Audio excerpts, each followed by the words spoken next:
Maintenant, Disport ici à Abidjan. Okay. Et Disport est en face de Salomon Kalou. Un plaisir. Salomon, oui. Un match important.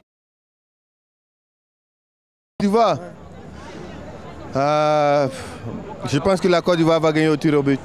Ah bon? Même si j'aimerais voir mon jeune petit frère Idrissa Gana Gueye, que j'aime beaucoup et que j'apprécie beaucoup.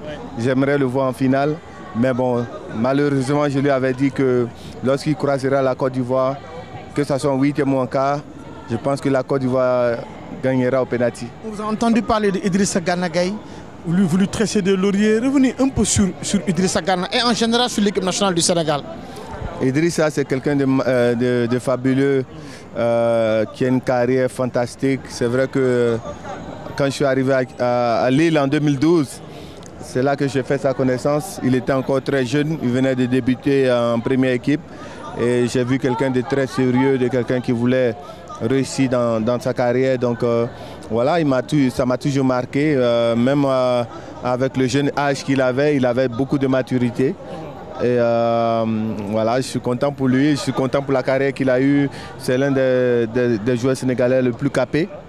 Plus de 100 sélections. Plus capé d'ailleurs. Plus de 100 sélections. Il mérite tout ce qui lui arrive parce que c'est quelqu'un de bien. Et puis l'équipe nationale du Sénégal, champion d'Afrique, champion sortant. Voilà, mais félicitations à eux. Ils ont réussi à faire du football sénégalais avec la formation de gains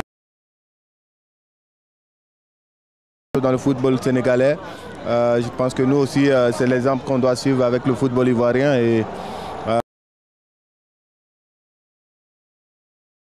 Et puis on espère que bon, ils vont le confirmer sur le terrain, mais bon. Salomon, merci pour tout. Merci. Certainement, vous ne vous rappelez pas, mais il avait en 2013 nous avait mis en relation et vous m'avez accordé une belle interview quand j'étais à Marseille. Oui, et d'ailleurs, c'est ce qui avait permis qu'on m'avait signé un contrat à la province, votre interview que vous m'avez accordé. C'est l'occasion pour moi de vous dire encore une fois merci. Maintenant, moi, aujourd'hui, la question que je voudrais vous poser, Salomon, c'est que vous étiez le métronome du football ivoirien. Aujourd'hui, avez-vous fait le tour dans l'antre des éléphants? Est-ce que vous avez eu un message particulier que vous les avez lancé? Si oui, quel a été ce message? Bon, le message il est simple. Je pense qu'au jour d'aujourd'hui, quand tu as l'opportunité de jouer la CAN dans ton pays, c'est quelque chose de précieux. Le plus important pour eux, c'est de prendre du plaisir. Comme je l'ai dit, prenez du plaisir. Et rappelez-vous que la carrière de footballeur, c'est une carrière très courte. Et donc, appréciez chaque moment. Et le moment là de jouer une CAN en Côte d'Ivoire, dans ton pays, devant ta famille et tes amis, c'est quelque chose de fabuleux. Nous, on aurait aimé être dans cette position-là avec notre génération. Mais bon, en tant que supporter, on essaie de pousser nos jeunes frères à comprendre, à prendre conscience que c'est un moment fabuleux pour eux. La dernière question, Cameroun, Nigeria. C'est deux grandes nations du football, du football africain, du football mondial. Donc j'espère qu'on va avoir un bon match déjà. Pour ce qui est du pronostic, je ne sais pas parce que c'est deux équipes qui se cherchent. Certes, ils ont de bons joueurs, de grands joueurs, mais c'est deux équipes qui se cherchent dans cette CAN-là. Donc ça va être un match difficile et que le meilleur l'emporte. Merci beaucoup Salomon. Allez, merci beaucoup. C'est Salomon Kalou, hein, international ivoirien. On a vu les gars tellement l'or. On se donne rendez-vous demain, conférence de presse.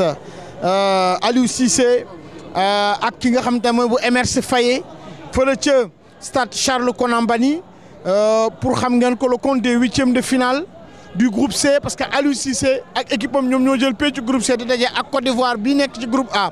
Gis ngeen Salomon Kalou. Après lors, il y aura 15 minutes d'entraînement et le soir les dés de la CAN. Luñ jële fii tey dinañ leen ko jox ci les dés de la CAN ngeen ànd ci ak Ñaña Diouf ñoom. C'est un plaisir de vous servir, vous les téléspectateurs de D-Sport. Vous avez aimé sûrement, ñu doon laajte Bakary gis nañ ko, ñu bëggoon gis un international ivoirien gis nañ ko en l'occurrence Salomon Kalou. Dégg ngeen li nga xamante ni wax na ko aussi ci nga xamante ne bi moom mooy Idrissa Gana Gueye. Mais Sega, comment tu vas? Ça va, ça se passe? Ça fait longtemps Sega.